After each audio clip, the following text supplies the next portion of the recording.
வணக்கம். இது ஐபிசி தமிழின் இன்றைய பிரதான செய்திகள். முதலில் தலைப்புச் செய்திகள். அனுர பிறப்பித்துள்ள அதிரடி உத்தரவு, விமான நிலையத்தில் சிக்கப்போகும் பெரும் புள்ளிகள். அரசு உடைமைகள் குறித்து காஞ்சன வெளியிட்ட தகவல். அதிகாரிகளின் நடத்தை தொடர்பான குற்றச்சாட்டுகளை மறுக்கும் தேர்தல்கள் ஆணைக்குழு. தமிழ் மக்களால் பொருட்டாகவே கருதப்படாத அரியநேத்திரன் விமர்சித்துள்ள சுமந்திரன். புதிய அரசாங்கத்துடன் இணைந்து பணியாற்ற தயாராக உள்ள சர்வதேச நாணய நிதியம். உயிர்த்த ஞாயிறு தாக்குதல் தொடர்பில் உண்மையை வெளிக்கொணர்வேன், கொழும்பு பேராயரிடம் ஜனாதிபதி அனுர உறுதி. முன்னாள் ஜனாதிபதி ரணில் கட்சியின் நிர்வாக குழுவிற்கு விடுத்த அதிரடி அறிவிப்பு. ஹிஸ்புல்லாக்களை குறிவைத்து இஸ்ரேலின் பயங்கர தாக்குதல், லெபனானில் 100 பேர் பலி. தொடர்பான விரிவான செய்திகள்.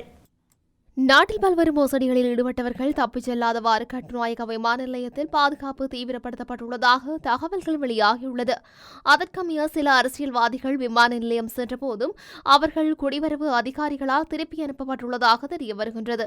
ஜனாதிபதி அனுரகுமார திசாநாயக்கவின் உத்தரவுக்கு அமைய சுமார் 30 பேர் விமான நிலைய அதிகாரிகளிடம் ஒப்படைக்கப்பட்டுள்ளதாக தெரிய வருகின்றது. ஏற்கனவே கடந்த ஆட்சியின் போது முக்கிய அமைச்சு பதவிகளை வகித்தவர்களின் மனைவிகள், பிள்ளைகள் வெளிநாடுகளுக்கு தப்பிச் சென்றுள்ளதாக தகவல்கள் வெளியாகியிருந்தன. இந்த நிலையில் நாடாளுமன்றம் கலைக்கப்பட்ட பின்னர் ஊழலில் ஈடுபட்டவர்களுக்கு எதிரான சட்ட நடவடிக்கை ஆரம்பிக்கப்படும் என தெரிவிக்கப்பட்டுள்ளது. அரசு வாகனங்கள் மற்றும் தமது அலுவலகத்தை திருப்பி அளித்துவிட்டதாக எரிசக்தித்துறை அமைச்சர் காஞ்சன விஜயசேகர தெரிவித்துள்ளார். இதன்போது தனது கட்டுப்பாட்டில் உள்ள நிறுவனங்களின் வலுவான நீதிநிலை, போதுமான அளவு பெட்ரோலிய பொருட்கள், மின் உற்பத்தி மற்றும் எரிபொருள் விநியோகத்திற்காக நிலக்கரி இருப்பு என்பவற்றை உறுதிப்படுத்திக் கொண்டதாகவும் அமைச்சர் குறிப்பிட்டுள்ளார். அனைத்து நிறுவனங்களும் இப்போது சிறப்பான இருநிலைப்பு குறிப்பில் உள்ளன. அதன் சேவைகளுக்கான செலவுகளை மீட்டெடுக்கின்றன, விநியோகஸ்தர்களுக்கு சரியான நேரத்தில் பணம் செலுத்துகின்றன, அத்தோடு நிலுவையில் உள்ள கடனை செலுத்துகின்றன மற்றும் திரைசேரிக்கு அது உருவாக்கும் கூடுதல் வருவாயை வழங்குகின்றன என்று அமைச்சர் தெரிவித்துள்ளார். அண்மையில் முடிவடைந்த ஜனாதிபதி தேர்தலின் விரிப்பு வாக்கு எண்ணிக்கையின் போது அதிகாரிகளின் நடத்தை தொடர்பான குற்றச்சாட்டுகளை தேர்தல்கள் ஆணைக்குழு மறுத்துள்ளது. தொலைக்காட்சி நிகழ்ச்சியொன்றின் போது கருத்து தெரிவித்த தேர்தல்கள் ஆணையாளர் நாயகம் சமன்ஸ்ரீ ரத்நாயக்க, விரிப்பு வாக்குகளை எண்ணும் நிகழ்வுக்காக தமது கட்சியின் உறுப்பினர்கள் அனுமதிக்கப்படவில்லை என்று ஐக்கிய மக்கள் சக்தியின் குற்றச்சாட்டை ஏற்றுக்கொள்ள முடியாது என்று குறிப்பிட்டுள்ளார். வாக்கு எண்ணிக்கையை கண்காணிக்கும் கட்சி பிரதிநிதிகளுக்கு நியாயமான கடிதங்கள் வழங்கப்படும் போது அந்த செயல்பாட்டில் ஈடுபட்டுள்ள மற்ற அனைத்து அதிகாரிகளைப் போலவே அவர்களும் நீண்ட செயல்முறை முழுவதும் எண்ணும் மையங்களில் இருப்பார்கள் என்ற எதிர்பார்ப்பு இருக்கும் என்றும் ரத்நாயக்க கூறியுள்ளார். வாக்கு எண்ணும் மையங்களில் அதிகாரிகளின் நடத்தையின் முக்கியத்துவத்தை வலியுறுத்திய ரத்நாயக்க, வாக்கு எண்ணும் மையங்களுக்கு உள்ளேயும் வெளியேறும் சென்று வருவதை யாரும் ஏற்றுக்கொள்ள முடியாது என்றும் தெரிவித்துள்ளார். அந்த வகையில் தேர்தல் அதிகாரிகளை நடத்துவது தங்களின் அதிகாரிகளின் பொறுப்பு என்றாலும் கட்சி பிரதிநிதிகளை நடத்துவது அந்தந்த அரசியல் கட்சியிடம் உள்ளது என்று அவர் விளக்கம் அளித்தார். எனவே விருப்பு வாக்குகள் எண்ணும் நடவடிக்கைகள் ஆரம்பிக்கப்பட்ட போது ஒவ்வொரு பிரதிநிதியின் பிரசன்னத்தையும் விசாரிப்பது தேர்தல் ஆணைக்குழுவின் பொறுப்பல்ல என ரத்நாயக்க தெரிவித்துள்ளார். எனினும் இருப்பு தேவைப்படாதவர்கள் இருந்தால் அவர்களை தாம் வளாகத்திலிருந்து அகற்ற முடியும் என்று சமன்ஸ்ரீ ரத்நாயக்க குறிப்பிட்டுள்ளார். ஜனாதிபதி தேர்தலில் தமிழ் பொது வேட்பாளராக களமிறக்கப்பட்ட அரியநேத்திரன் தமிழ் மக்களால் ஒரு பொருட்டாகவே கருதப்படவில்லை என இலங்கை தமிழரசு கட்சியின் பேச்சாளரும் நாடாளுமன்ற உறுப்பினருமான எம்.ஏ. சுமந்திரன் தெரிவித்துள்ளார். ஜனாதிபதி தேர்தல் தொடர்பாக வெளியிட்டுள்ள அறிக்கையிலேயே மேற்கொண்டவாறு சுமந்திரன் கூறியுள்ளார். அத்துடன் இனிமேலும் இவ்விதமான விபரீத விளையாட்டுகளில் ஈடுபட வேண்டாம் என்று தமிழ் பொது கட்டமைப்பினர் என்று தம்மை அடையாளப்படுத்திக் கொள்வோரிடம் வினயமாக கேட்டுக்கொள்வதாகவும் அவர் குறிப்பிட்டுள்ளார். மேலும் அந்த அறிக்கையில் 2024 ஜனாதிபதி தேர்தலில் தமிழ் பொது வேட்பாளர் ஒருவரை நிறுத்த வேண்டும் என்ற எண்ணக்கரு உதயமான பொழுதிலிருந்தே அதனை மிக கடுமையாக நான் எதிர்த்து அனைவரும் அறிந்ததே. அவ்வெதிர்ப்புக்கான காரணங்கள் பல தருணங்களிலே வெளிப்படுத்தப்பட்டிருந்தாலும் இச்சமயத்தில் மீண்டும் அவற்றை நினைவுபடுத்துவது நல்லது என்று நினைக்கின்றேன். இலங்கை தமிழரசு கட்சி எத்தருணத்திலும் தமிழ் பொது வேட்பாளரை நிறுத்துகின்ற முயற்சியில் பங்கெடுக்கவில்லை. மாறாக பிரதான வேட்பாளர்கள் மூவரோடும் கட்சியின் முடிவின்படி உத்தியோகபூர்வமாக பேச்சுவார்த்தை நடத்தினோம். நமது கட்சியின் மத்திய செயற்குழு உறுப்பினர் ஒருவர் தமிழ் பொது வேட்பாளராக நிறுத்திய போது அவருக்கு எதிராக ஒழுக்காற்று நடவடிக்கை ஆரம்பித்து அவருக்கு சார்பாக பிரச்சாரம் செய்யும் நமது கட்சி உறுப்பினர்களை எச்சரித்தோம்.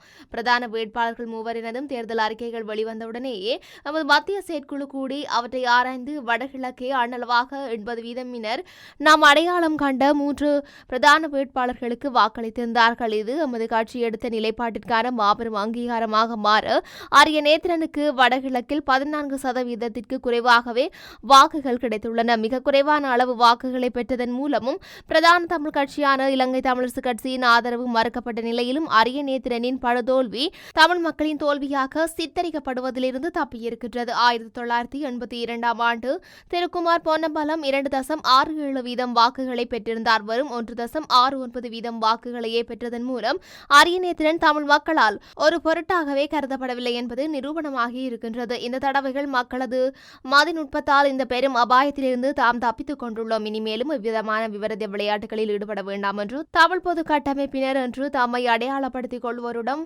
வினயமாக கேட்டுக்கொள்கின்றேன் என்றுள்ளது. இலங்கையில் ஆட்சியை பிடித்துள்ள புதிய அரசாங்கத்துடன் இணைந்து பணியாற்றுவதற்கு தயாராக உள்ளதாக சர்வதேச நாணய நிதியம் அறிவித்துள்ளது. சர்வதேச நாணய நிதியத்தின் பேச்சாளர் வெளியிட்ட அறிக்கையில் ஒன்றில் இந்த விடயம் தெரிவிக்கப்பட்டுள்ளது. இலங்கை பொருளாதார நெருக்கடியில் இருந்து மீள்வதற்கு சர்வதேச நாணய நிதியம் கடனுதவியை வழங்கி வருகின்றது. இந்த நிலையில் ஆட்சி மாற்றம் ஏற்பட்டுள்ளதோடு புதிய அரசாங்கத்துடன் பணியாற்ற தயாராக உள்ளதாக அவர் தெரிவித்துள்ளார். அத்துடன் 3வது மதிப்பாய்வு தொடர்பில் விரைவில் கலந்துரையாடல்களை ஆரம்பிக்க உள்ளதாகவும் சர்வதேச நாணய நிதியத்தின் பேச்சாளர் தெரிவித்துள்ளமை குறிப்பிடத்தக்கது. இதேவேளை ஜனாதிபதியாக தெரிவு செய்யப்பட்ட அனுரகுமார திசாநாயக்க நேற்று பதவி பிரமாணம் செய்து கொண்டமையும் இங்கு குறிப்பிடத்தக்கது. உயிர்த்த ஞாயிறு தாக்குதல் குறித்த உண்மையை வெளிக்கொணர்வேன் என புதிய ஜனாதிபதி அனுரகுமார உறுதியளித்துள்ளார். இது தொடர்பில் மேலும் தெரிய வருவதாவது புதிய ஜனாதிபதி அனுரகுமார திசாநாயக்க நேற்றைய தினம் கொழும்பு பேராயர் கர்தினால் மெல்கம் ரஞ்சித் ஆண்டகையை சந்தித்து ஆசி பெற்றார். போரளையில் அமைந்துள்ள பேராயரின் உத்தியோகபூர்வ இல்லத்துக்கு விஜயம் செய்த ஜனாதிபதி பேராயரை சந்தித்து நலம் விசாரித்ததுடன் சிறிது நேரம் உரையாடலில் ஈடுபட்டார். இங்கு கருத்து தெரிவித்த பேராயர் கர்தினால் மெல்கம் ரஞ்சித் ஆண்டகை இலங்கையின் பெரும்பான்மையான மக்களின் விருப்பத்தால் ஜனாதிபதியாக தெரிவு செய்யப்பட்டுள்ள அனுரகுமார திசாநாயக்கவுக்கு எனது வாழ்த்துக்களை தெரிவித்துக் கொள்கின்றேன். இந்த சந்தர்ப்பத்தில் இலங்கையின் தேவையான மாற்றத்தை ஏற்படுத்தும் பாரிய பொறுப்பை நாட்டு மக்கள் அவரிடம் ஒப்படைத்துள்ளனர். இது பொறுப்பு வாய்ந்த மற்றும் கடினமான பணியாக இருக்கலாம். அதற்காக அவருக்கு நாம் முழு ஆதரவையும் ஆசிகளையும் வழங்குவோம் என்று உறுதியளிக்கின்றோம். குறிப்பாக இந்த நாட்டின் வறிய மக்களை பற்றி சிந்தித்து உங்கள் பணியை தொடருமாறு கேட்டுக்கொள்கின்றேன். அதேவேளை உயிர்த்த ஞாயிறு தின தாக்குதல் குறித்து விசாரணை நடத்துமாறும் மற்றும் உண்மையை வெளிக்கொண்டு வர தேவையான அடித்தளத்தை தயார் செய்ய முடிந்த அனைத்தையும் செய்வதாகவும் ஜனாதிபதி எனக்கு உறுதியளித்ததாகவும் பேராயர் மேலும் குறிப்பிட்டிருந்தார். கொழும்பு உயர்மறை மாவட்ட துணை ஆயர்களான மெஸ்க்வெல் சில்வா ஆண்டகை, ஜேடி அந்தோணி ஆண்டகை, ஆண்டன் ரஞ்சித் ஆண்டகை, கொழும்பு பேராயர்களின் ஊடக பேச்சாளர் அருட்தந்தை ஸ்ரீல் காமினி, கொழும்பு பேராயரின் செயலாளர் அருட்தந்தை யோசப் இந்திகா, பொருளாளர் அருட்தந்தை ஜூட் சாமந்த பெர்னாண்டோ மற்றும் நாடாளுமன்ற உறுப்பினர் விஜித ஹெரத், முன்னாள் நாடாளுமன்ற உறுப்பினர் விமல் ரத்நாயக மற்றும் ஜனாதிபதி சட்டத்தரணி ரியன்சி அஸ்ரரத்ன உள்ளிட்டோர் இச்சந்திப்பில் கலந்து கொண்டனர். இலங்கையில் எதிர்வரும் பொதுத் தேர்தலில் ஜானி சின்னத்தில் போட்டியிட தயாராக இருக்குமாறு முன்னாள் ஜனாதிபதியும் ஐக்கிய தேசிய கட்சியின் தலைவருமான ரணில் விக்ரமசிங்க கட்சியின் நிர்வாக குழுவிற்கு அறிவித்துள்ளார். நடந்து முடிந்த 2024 ஜனாதிபதி தேர்தல் முடிவுகள் அறிவிக்கப்பட்ட பின்னர் இடம்பெற்ற ஐக்கிய தேசிய கட்சியின் நிர்வாக குழு கூட்டத்தில் அவர் இதனை குறிப்பிட்டுள்ளார். இதேவேளை நாடளாவிய ரீதியில் ஒவ்வொரு மாவட்டத்திற்கும் வேட்புமனு தயாரிக்கும் போது புதிதாக 5 பேருக்கு வாய்ப்பு வழங்குமாறு ரணில் அறிவுறுத்தியுள்ளார். குறித்த கூட்டத்தில் ஜனாதிபதி தேர்தல் முடிவுகள் குறித்து ஆராயப்பட்டுள்ளதாக குறிப்பிடப்பட்டுள்ளது. தெற்கு லெபனான் நாட்டில் உள்ள ஈரான் ஆதரவு பெற்ற ஹிஸ்புல்லா அமைப்பினர் மீது இஸ்ரேல் ஏவுகணை தாக்குதல் நடத்தியுள்ளது. இன்று இஸ்ரேல் நடத்திய ஏவுகணை தாக்குதலில் பெண்கள், குழந்தைகள் உட்பட குறைந்தது 100 பேர் உயிரிழந்துள்ளதுடன் 400க்கும் மேற்பட்டோர் காயமடைந்துள்ளதாக லெபனானின் சுகாதார அமைச்சகம் தெரிவித்துள்ளது. இஸ்ரேல் தரப்பிலிருந்து பதில் தாக்குதல் நடத்தப்பட்ட நிலையில் லெபனான் மீது இஸ்ரேல் இன்று சரமாரியாக குண்டு தாக்குதல் மேற்கொண்டுள்ளது. சுமார் 300 இடங்களை குறிவைத்து வான் தாக்குதல் நடத்தப்பட்டதாக இஸ்ரேல் ராணுவம் கூறியுள்ளது. தாக்குதலில் 100 பேர் கொல்லப்பட்டதாகவும் 400க்கும் மேற்பட்டோர் காயமடைந்ததாகவும் லெபனான் சுகாதார அமைச்சு கூறியுள்ளது. அக்டோபர் மாதம் தொடங்கிய மோதலுக்கு பிறகு லெபனானில் நடத்தப்பட்ட மிக உக்கிரமான தாக்குதல் இதுவாகும். இந்த தாக்குதல் தொடர்பாக இஸ்ரேல் ராணுவம் சமூக வலைதளங்களில் பதிவிட்டுள்ளது. அதில் லெபனானில் உள்ள ஹிஸ்புல்லா இலக்குகள் மீதான தாக்குதல்களுக்கு ராணுவ தளபதி ஹர்ஷே ஹெலோவி ஒப்புதல் அளித்திருந்ததாகவும் இன்று 300க்கும் மேற்பட்ட ஹிஸ்புல்லா இலக்குகள் தாக்கப்பட்டதாகவும் தெரிவிக்கப்பட்டுள்ளது. எதிர்வரும் நாட்களில் ஹிஸ்புல்லாவுக்கு எதிராக கடுமையாக நடவடிக்கை எடுக்க உள்ளதாக ஹர்ஷே ஹெலோவி மற்றும் பிற இஸ்ரேல் தலைவர்கள் கூறியுள்ளனர். இத்துடன் இன்றைய பிரதான செய்திகள் நிறைவடைகின்றன. தொடர்ந்தும் செய்திகளை அறிந்து கொள்ள IBC தமிழ் நியூஸ் என்ற எமது யூடியூப் பக்கத்தினூடாக இணைந்திருங்கள். நன்றி.